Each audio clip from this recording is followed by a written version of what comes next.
Tu as peut-être déjà eu le sentiment de ne pas arriver à avancer. Tu décides un truc, je reprends le sport, je change de boulot, je déménage, et tu n'y arrives pas. Soit tu as des émotions qui sortent de nulle part, tu ne sais pas ce qui se passe, et d'un coup tu te décourages, d'un coup tu as peur, d'un coup tu te sens nul et tu baisses les bras. Soit les circonstances font qu'à chaque fois, ça ne marche pas. Tu as beau te dire consciemment, allez, je décide, ça ne marche pas. Comme s'il y avait du sabotage, et c'est le cas. Il y a un sabotage de la part de quelque chose, et ça vient de ton cerveau inconscient. De manière très simple, on a une partie du cerveau qui est consciente. Voilà, je décide consciemment de mieux manger. Voilà, j'arrête de manger des cochonneries. Okay. Le sucre, les gâteaux, allez, j'arrête. Ça, c'est conscient. Tu décides consciemment d'arrêter. Mais on a un énorme morceau qui est l'inconscient, qui est 90% de nos comportements, qui, lui, va être beaucoup plus puissant, et c'est lui qui nous pilote. En fait, il nous fait agir comme une marionnette, l'inconscient. Nous, on croit qu'on prend nos petites décisions au quotidien. Je décide d'arrêter le sucre. C'est l'inconscient qui pilote. Et si dans ton inconscient, tu as des grosses croyances, des choses qui te limitent, des choses qui sont teintées de peur ou qui sont teintées d'injonction, c'est pas bien, il faut pas faire ci, il faut pas être comme ça, etc. Ça pilote ton comportement au quotidien. Et si toi, tu essayes dans ces 10% de conscient d'aller contre ça, ton inconscient va vite te ramener à ce qu'il connaît et à comment tu as été programmé, calibré. Donc, si aujourd'hui tu as l'impression qu'il y a un auto-sabotage, il y a un sujet, quelque chose sur lequel tu n'arrives pas à avancer, tu n'arrives pas à évoluer, il y a probablement quelque chose qui est coincé dans ton inconscient. Ouais, là, ça met un peu une claque parce qu'on comprend que finalement, il y a des choses à aller régler. Il y a quelques dossiers à aller checker et sinon, on n'arrivera pas à avancer. Alors attention, on n'est pas là pour s'accabler, pour se dire j'ai peut-être des grosses casseroles dans mon passé. On a tous reçu un système de programmation quand on a grandi, notamment entre 0 et 7 ans, d'après les études en neurosciences. Et ça va conditionner nos comportements. Et si ton inconscient, il est aligné avec ton conscient, c'est parfait. Imaginons que consciemment, tu veuilles avoir plus de clients, plus d'amis, te développer, et que dans ton cerveau inconscient, tu sois OK avec ça.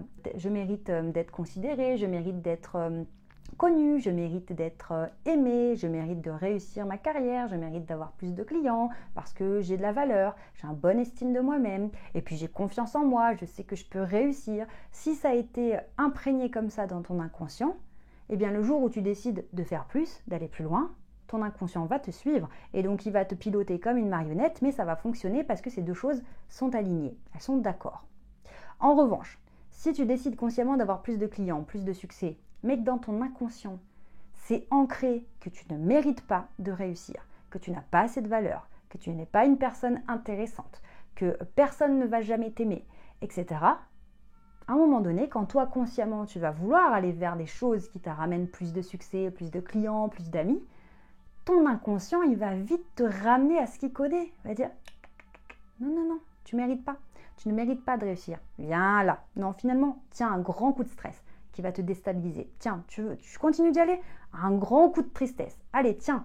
Et tu te prends comme ça des vagues d'émotions qui te terrassent, qui font que tu abandonnes ou que tu perds tes moyens. En tout cas, tu vas tout le temps dans le mur, ça ne fonctionne pas et tu ne sais pas pourquoi.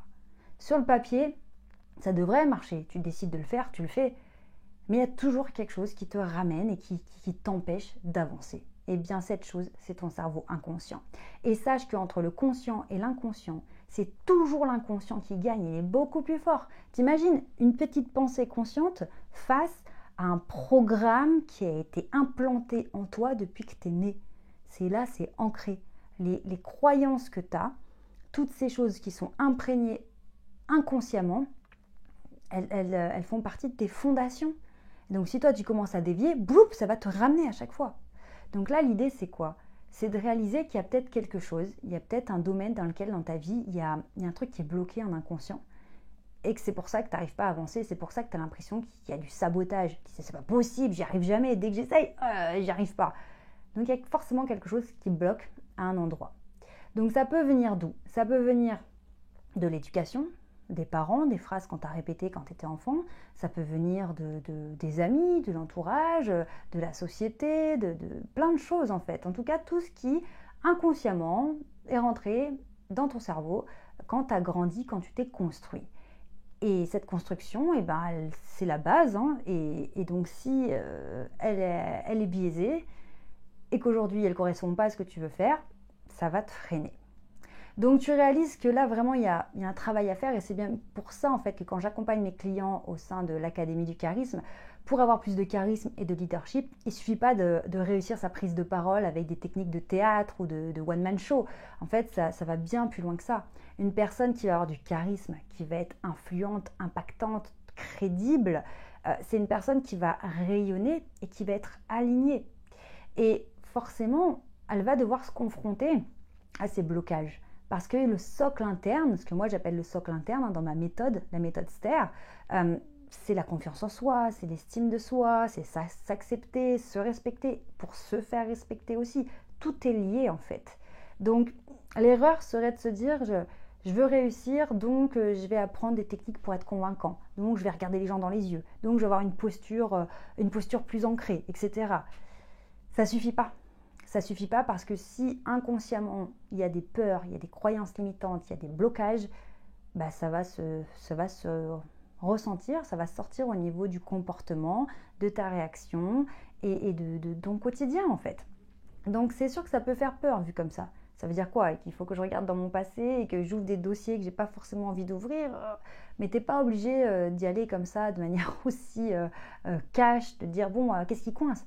Tu peux aussi petit à petit travailler sur toi, prendre confiance en toi et avoir comme ça au fur et à mesure des prises de conscience. Ah bah tiens, finalement, ma peur de prendre la parole en réunion, elle peut avoir un lien avec mon enfance parce que dans ma famille, par exemple, on ne m'autorisait pas à prendre la parole ou à table, les enfants n'avaient pas le droit de parler. Ce genre de choses, se dire ah ouais, bon, ok, je comprends mieux maintenant.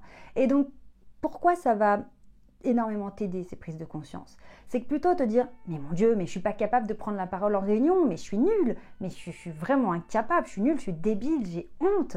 Au lieu de t'accabler, tu vas dire ok, si aujourd'hui à l'âge adulte j'ai du mal à prendre la parole en réunion, c'est parce qu'inconsciemment je me dis que j'ai pas le droit, inconsciemment je me dis que ma parole a moins de valeur que celle des autres. Donc c'est pour ça en fait que je suis freinée. Ok, c'est pas de ma faute consciemment, c'est pas moi qui suis nulle, c'est simplement que j'ai un programme inconsciemment qui me calibre comme ça et qui m'empêche de m'exprimer. Ok, et là déjà ça va nous donner de véritables pistes. Donc tu vois, c'est vraiment pour ça qu'avec mes clients, je travaille sur du long terme, plusieurs semaines, plusieurs mois. C'est vraiment un accompagnement individuel. D'ailleurs, voilà, mes clients ont mon numéro privé, mon numéro perso WhatsApp. On va échanger au quotidien tous les jours sur WhatsApp, par écrit ou par messages vocaux.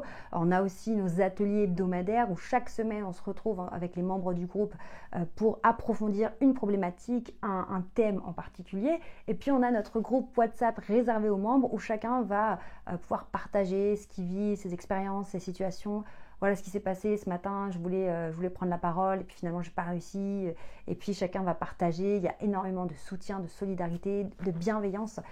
Donc tout ça fait que je peux vous accompagner vraiment sur une globalité. Et puis évidemment, tu as accès à la méthode STER, la fameuse méthode STER, donc faite de 5 blocs avec tous ces axes très importants à développer pour être aligné et pouvoir vraiment rayonner de l'intérieur vers l'extérieur de manière naturelle, fluide et te sentir bien dans ta peau.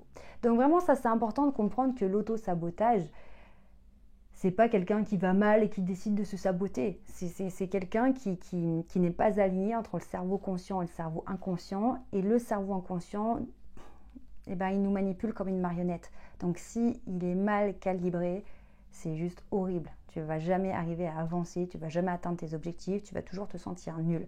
Donc si aujourd'hui tu sens qu'il y a l'auto-sabotage dans l'air, moi je t'invite à te poser 2-3 questions.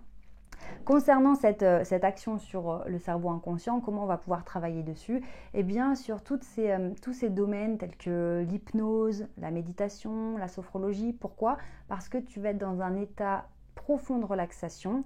Et c'est un moment, en fait, juste avant l'endormissement, c'est un moment où le cerveau émet certaines ondes. Ça te permet de t'influencer, de faire des suggestions que ton cerveau va intégrer. Et donc, c'est dans ces moments-là de relaxation profonde que tu vas pouvoir agir sur le cerveau inconscient. Donc, c'est pour ça que toutes ces méthodes qui paraissent un peu abstraites, bizarres, perchées, d'hypnose, de méditation, elles sont extrêmement puissantes. Parce que tu comprends maintenant que ce qui régit tes comportements, c'est ton cerveau inconscient. Et à travers ces techniques, eh bien, tu agis dessus. Donc, plutôt que de te battre sur 10% de ta pensée, je veux perdre du poids, je veux arrêter de manger du chocolat, je veux aller au sport, je veux prendre la parole, et en fait, le cerveau inconscient, voilà, c'est trop facile, quoi, il gagne. Là, on va ouvrir une brèche dans le cerveau inconscient à travers ces techniques et on va aller travailler ça. On va aller reprogrammer tout ça, on va aller faire sauter les blocages, les croyances limitantes et du coup, ça va se réaligner avec le cerveau conscient. C'est pas incroyable ça. Donc je t'invite vraiment à te dire que c'est cool, tu vas travailler sur toi et plus ça va aller, plus tu vas être aligné, plus tu vas te sentir bien dans tes baskets, plus tu pourras atteindre tes objectifs et c'est cool. Alors n'oublie jamais que tu mérites de réussir.